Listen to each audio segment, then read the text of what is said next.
Hi friends, இன்றைக்கி நம்ம பார்க்க போகிற ரெசிபி என்னென்னு பார்த்தீங்கன்னா தேங்காய் சட்னி தான் பண்ண போகிறோம். அதுக்கு 1/4 மூடி தேங்காய் எடுத்திருக்கேன், ஒரு கைப்பிடி அளவுக்கு பொட்டுக்கடலை, 2 காஞ்ச மிளகாய். இது வந்து நான் காஷ்மீரி சில்லி எடுத்திருக்கேன், நீங்கள் எந்த மிளகானாலும் எடுத்துக்கலாம்.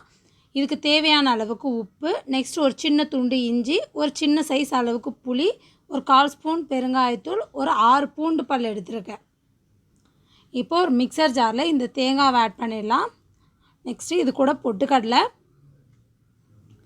இது கூட நான் காஷ்மீரி சில்லி ஆட் பண்ணிடுறேன். இது கூட பூண்டு பல், பெருங்காயத்தூள், நெக்ஸ்ட்டு இது கூட ஒரு சின்ன துண்டு இஞ்சி, புளி, இதுக்கு தேவையான அளவுக்கு உப்பு ஆட் பண்ணி இதை நல்லா நைஸாக அரைச்சி எடுத்துடலாம் தண்ணி விட்டு.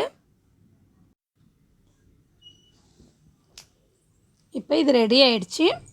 இது மாதிரி நல்லா நைஸாக திக் பேஸ்ட்டாக அரைச்சி எடுத்துருக்கேன் பாருங்கள். இதை ஒரு பவுலில் மாற்றிடலாம்.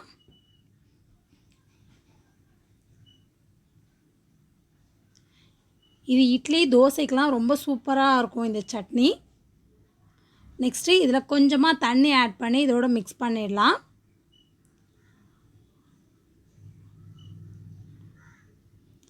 இப்போ இதுக்கு ஒரு தாளிப்பு கொடுத்துடலாம்.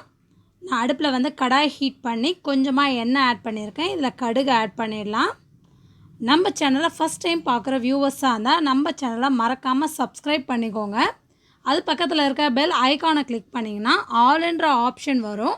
அதை கிளிக் பண்ணிங்கன்னா நான் தினம் போடுற வீடியோஸ்லாம் உங்களுக்கு நோட்டிஃபிகேஷனோடு வரும். இது கூட காஞ்ச மிளகாய், கொஞ்சமாக கருவேப்பிலை ஆட் பண்ணிட்டேன். இப்போ இந்த சட்னியோடு இதை ஆட் பண்ணிட வேண்டியதுதான்.